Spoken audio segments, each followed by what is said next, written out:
uns anos atrás, já deve fazer uns 10, 12 anos, começou a surgir a edição não linear. Um equipamento eletrônico, que é o que eu acho que eu faço mais diferença entre montagem eletrônica, talvez pelo processo, né, de trabalho, que é um computador, do que o termo não linear, porque na moviola você podia tirar pedacinhos e inserir pedacinhos. Nos Estados Unidos e na Europa, o cinema importante é o cinema, a publicidade é o segundo.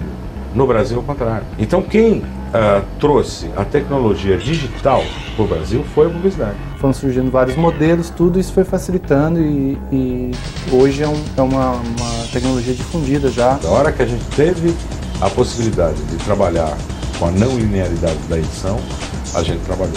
Eu acho que uma das grandes diferenças entre um processo e outro é quando você estava na moviola, você organizava o filme em rolos, em geral obedecendo a ordem do roteiro. Agora, com a questão do computador, você acaba então já muitas vezes recebendo a imagem até sincronizada. A mudança foi uma necessidade de mercado, né? Conseguir colocar um produto diferenciado. Surgiu a função finalizadora, antigamente a gente não tinha. Está todo mundo editando vídeo em casa, a baixo custo.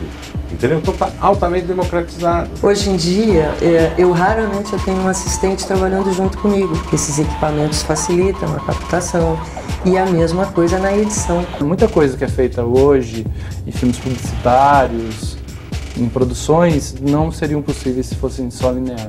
Raramente a gente tinha fusões, fades, sobreimposições. Quando era alguma necessidade de linguagem, de narrativa mesmo do filme, você precisava mandar fazer fora. Hoje em dia no Final Cut, quer dizer, você, ou no Avid, ou em qualquer um desses equipamentos, com as suas diferenças, você tem acesso a esses efeitos no ato. Eu acredito até que nenhuma produtora hoje, das maiores do Vale, nenhuma produtora utiliza a edição linear. Eu acho que a edição não linear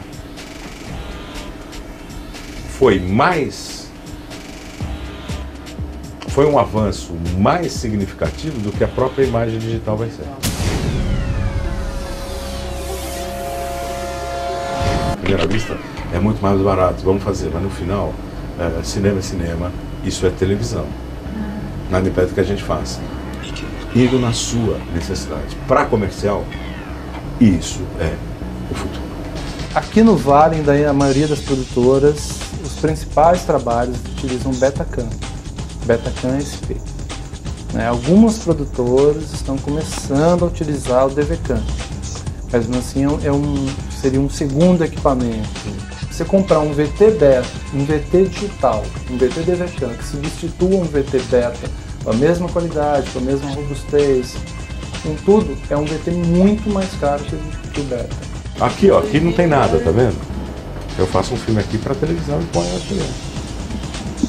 Um monte. Faço todos aqui. Só que você pode ter em casa.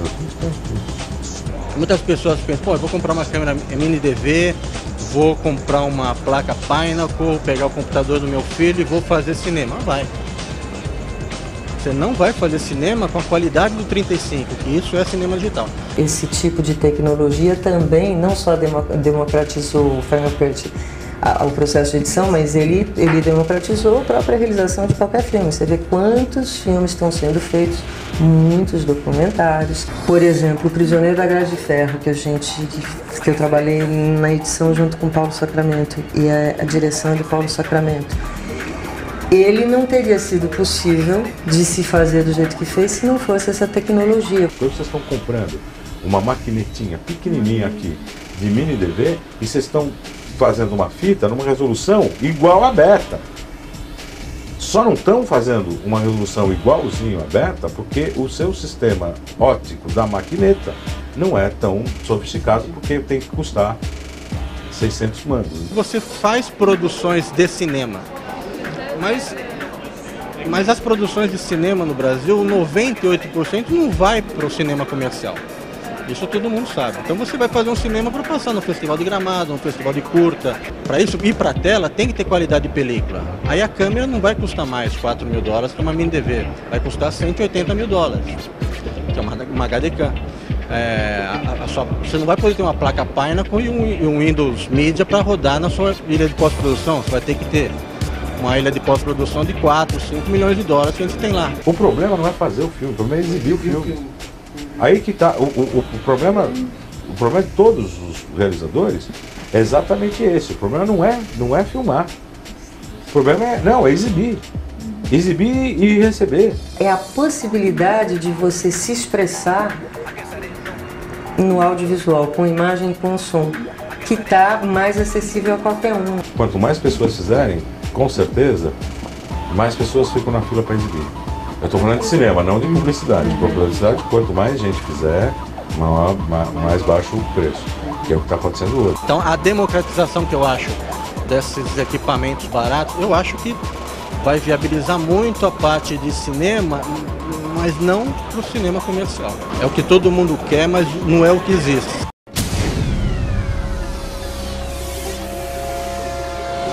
Na verdade, com todas essas facilidades que a gente tem, eletrônicas, de efeitos, até de tempo mesmo, eu acho que acaba interferindo na linguagem nesse aspecto. Se eu tenho a televisão com uma linguagem, se eu tenho o cinema uma linguagem, vocês concordam que se eu respeitar rigorosamente a linguagem do cinema, os fade-ins, fade-outs, etc., não importa se eu faça em película ou se eu fizer em VHS, eu continuo tendo cinema?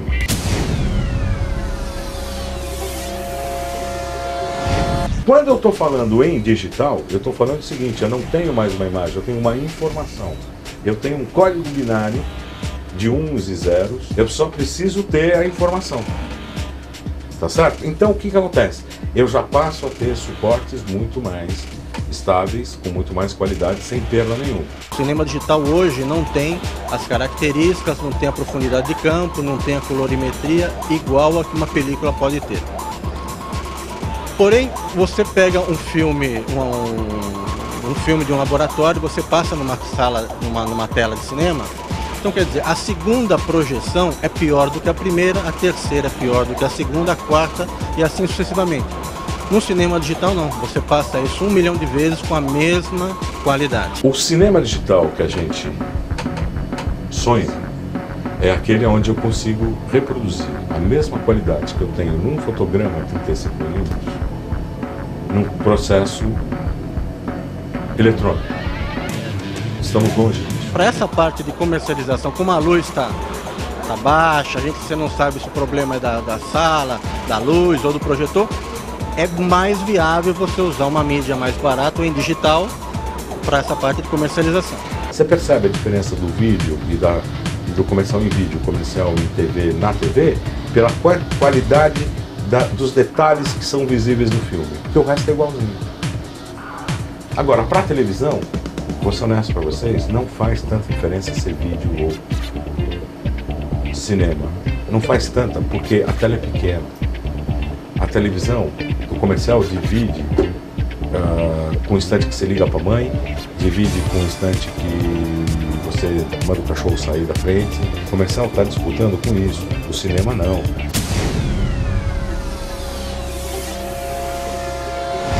Meio salário mínimo para ter um acesso de alta velocidade por mês, não dá. A internet é um sonho, na minha opinião. Imagina um filme de 1h30 mandar via internet numa qualidade dessa, é completamente inviável.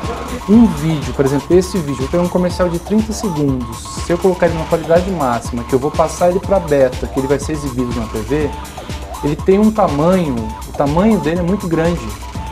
O tamanho que eu digo, o tamanho de arquivo. Então não tem como eu utilizar isso para internet. Alguma ou outras produções são feitas para exibir na internet, mas não dá, você não vai ficar vendo 2 horas um filme sentado nessa cadeirinha na frente do computador. Essa unificação pode até existir de produções, né? Mas sempre eu vou ter que produzir um formato diferente, uma extensão diferente para cada tipo. A internet ainda não tem qualidade.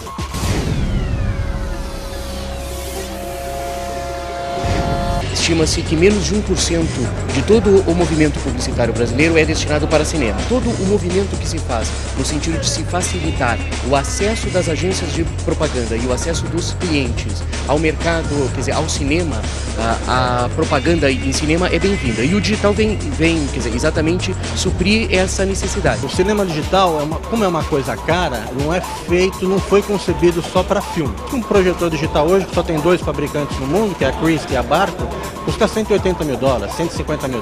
Com a projeção digital, você consegue selecionar exatamente em que horário você quer veicular, porque você consegue transmitir esse arquivo, esse material, de uma maneira muito pontual. Eu quero projetar na sala tal a partir das 10 horas da noite. Então esse é um outro fator. E aqui você monta um playlist de comercial. No ótico não. Como é montado mecanicamente, isso é montado toda quinta-feira da semana. E aqui você troca de comercial para comercial de uma sessão para outra.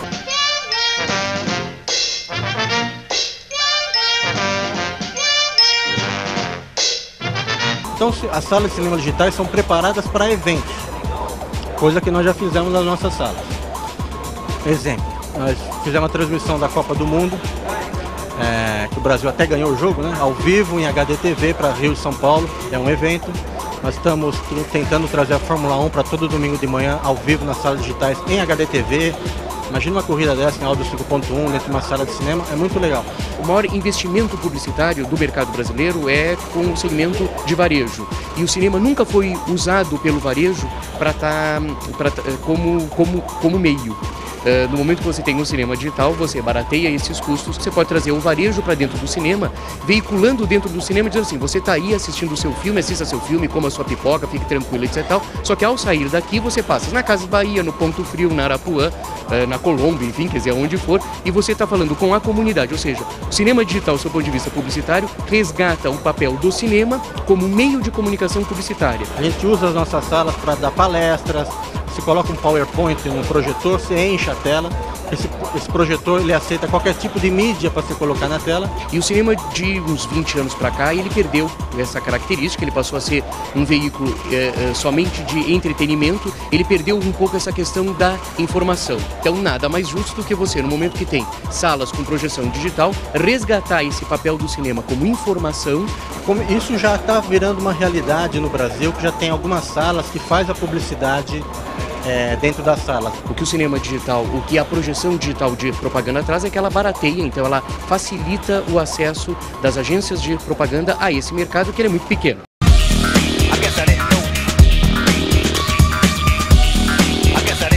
A gente está em parceria com a Rain Networks e já estamos instalados hoje no Brasil 25 salas de cinemas digitais espalhadas pelo Brasil, entre São Paulo, Rio de Janeiro e Brasília. E até o final do ano vamos estar ampliando essa quantidade de salas digitais. O intuito do vídeo sempre foi chegar à qualidade de cinema, né? Na utilização e na produção, os equipamentos de vídeo são muito mais baratos e muito mais fáceis de manusear. Isso daí envolve um custo bem menor na produção dessas peças publicitárias, né? Já existem cinemas digitais, mas os equipamentos envolvidos são equipamentos caríssimos, né? Existem algumas produções que foram totalmente feitas em cinema digital, mas ainda o custo é muito alto. A cidade está migrando para cinema digital e esse é o futuro.